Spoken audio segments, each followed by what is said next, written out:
Hello everybody, my name is Professor Soborno and I'm Mary from Mary Science Lab. Today I have Pricila with me. She has interviewed me so many times, so I feel that now it's my turn to interview her. I am so honored to be with her. Thank you so much for inviting me today. It is truly my honor to be sitting with you in person, and I'm looking forward to all the questions you have to ask me. So first question, can you introduce yourself? What is your name? Where were you born? How old are you? And what school do you go to? And lastly, what grade are you in? Thank you. So my name is Pricila. I was born in Bangladesh. I am in 12th grade now. I'm 17 years old, almost 18, and I go to a school here in Long Island. All right, great. So now the first real question. When did you start up your social media? So I grew up thinking that the world was really perfect. There are no problems, no issues anywhere. And in 8th grade, I had a wonderful English teacher. She not only talked to us and taught us literature, she also exposed us to social issues. And so that was a really eye-opening experience for me. I started doing research and I found notable figures in history who have went out of their way in their lives to help others, such as Mother Teresa and Princess Diana. And I knew that I had to make a change. I had to do something. And my mind at that time was like, social media is the best way to make sure that your voice is heard and to make sure that your message reaches more people worldwide. That was how I started doing social media. That's so inspiring. Standing up for others and trying to change the world is a very noble cause. Now, second question, how did you get so famous? You have 10 times as many followers as we do subscribers. So I wish I had a perfect answer to this question, but I think it's because I try to be as consistent as possible in my work and the content I create. And I think that my voice has definitely grown since the beginning when I first started doing social media. So I think that also contributed to where I am today. And I'm lucky that from the beginning I was able to take inspiration and motivation from the people who started watching me and from the people who gave me good advice. And so I think that led me to where I am right now. Wow. So, now, third question. What do you take pride in? What makes you proud? What motivates you? I think the thing that makes me really proud of myself would be my kindness and my open-mindedness. So I think in this generation, there are a lot of people who are reluctant to open their mind to different issues. So I take pride in that, and I also take pride in my kindness. I always go out of my way to make sure other people's voices are heard and make sure that they feel worth it and valued. So I take pride in that as well. And of course, I take a lot of motivation and inspiration from my viewers, from my friends and family, because they have been supporting me throughout this whole journey. Indeed. Thank you so much. And fourth question we have is, was that the fourth question? Or anyway, what do you spend? How do you spend time with your family? With my family, we always try to spend time together, either watching movies, working on any new projects. That's kind of like our bonding time, and just relaxing. Maybe we each read a book, or we each read the newspaper together. That's how we bond together. Now the opposite. What do you do away from home? Away from home, I usually spend my time at school or doing extracurricular activities.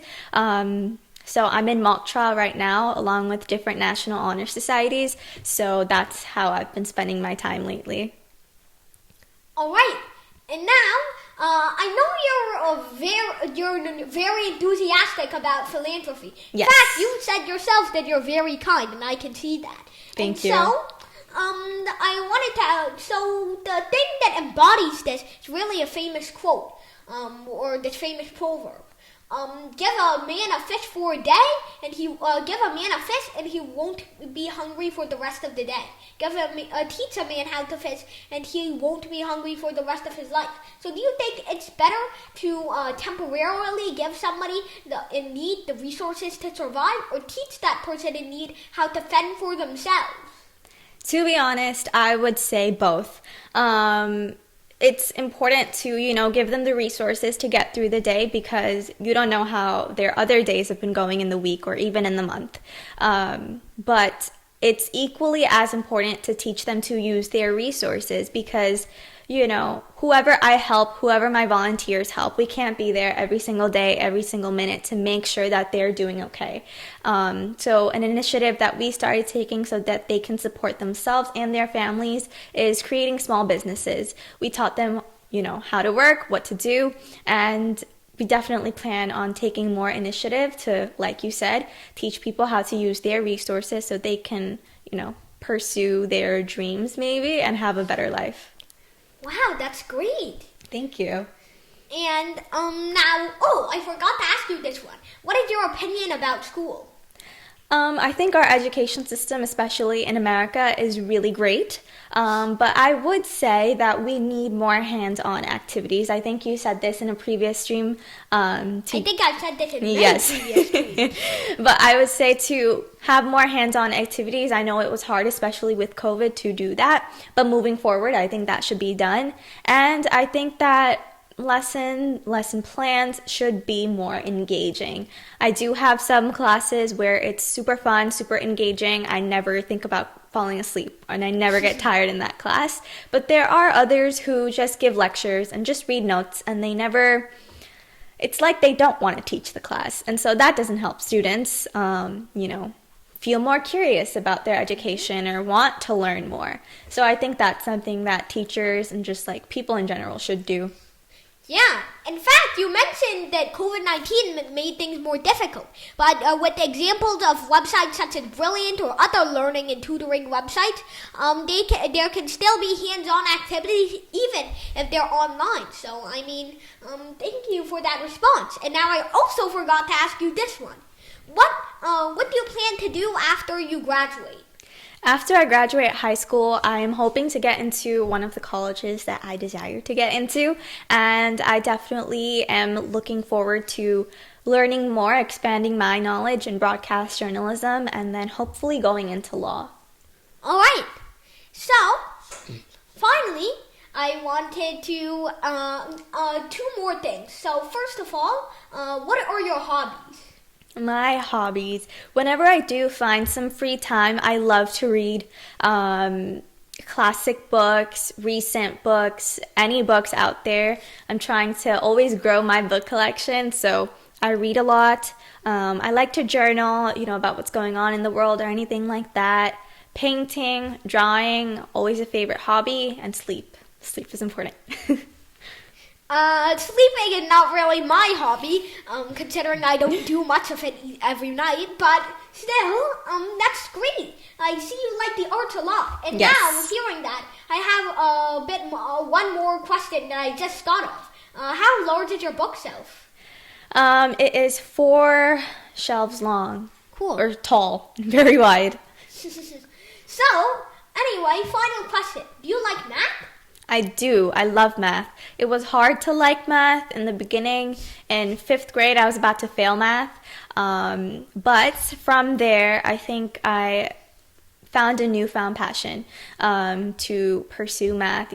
Solving problems and getting the solution is just like a different type of satisfaction, in my opinion. This was so wholesome. Thank you so much. Thank you. So, before we end it, I would like to sing a few songs with you. Okay. So first, can we sing We Are the World? I know you love philanthropy, and I know you love helping others, so I wanted to sing We Are the World with you. Okay. I would love to hear you sing it. We are the world. We are the children.